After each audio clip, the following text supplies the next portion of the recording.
मोदी सरकार का नया कृषि कानून अभी ठीक से आया भी नहीं। नए कृषि कानून के तहत अभी 1 किलो भी अनाज बिका नहीं, लेकिन आंदोलनकारी तो ऐसे आंदोलन कर रहे हैं जैसे मानो पिछले 70 सालों का सारा नुकसान मोदी सरकार के नए कृषि कानून से ही होने वाला है। जिन किसानों को अपने लाखों रुपए के ट्रैक्टर की परवाह नहीं है, क्या वह सच में किसान है? आंदोलन के आगे किसानों का नाम लगा देने से आंदोलन किसानों का नहीं हो जाता, और जिस आक्रामक तरीके से सोची समझी साजिश के तहत आंदोलन चलाया जा रहा है, उससे यह साफ दिखाई देता है कि कृषि कानून तो केवल एक बहाना है, बल्कि इन आंदोलनकारियों को एक नया खालिस्तान बनाना है। हालांकि किसान आंदोलन के नाम पे खालिस्तान का चलाया जा रहा एजेंडा भी सामने आ गया है, लेकिन इस ढकोसले किसान आंदोलन के बीच भारत के कंधों पर दुनिया भर में चावल के बैलेंस को बनाए रखने की जिम्मेदारी आ गई है। दरअसल दुनिया भर में इस समय चावल की भारी कमी है। ऐसे में अब दुनिया भर में चावल की कमी का संतुलन बनाने की जिम्मेदारी भारत के कंधों पर आ गई है, और भारत ने भी अपने जिम्मेदारियों को समझते हुए दुनिया भर में हर महीने 6.5 लाख टन से ज्यादा चावल के निर्यात को मंजूरी दे दी है।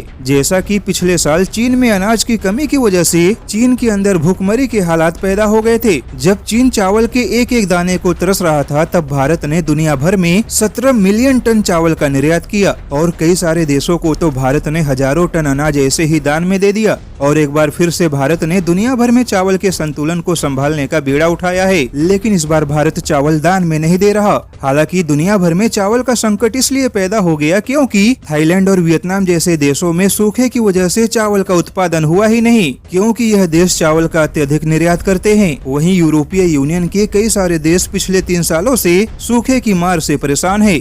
ऐसे में अब भारत दुनिया का सबसे बड़ा सहारा बन के सामने आया है। वहीं WTO ने भी भारत के इस कदम की जमकर सराहना की है।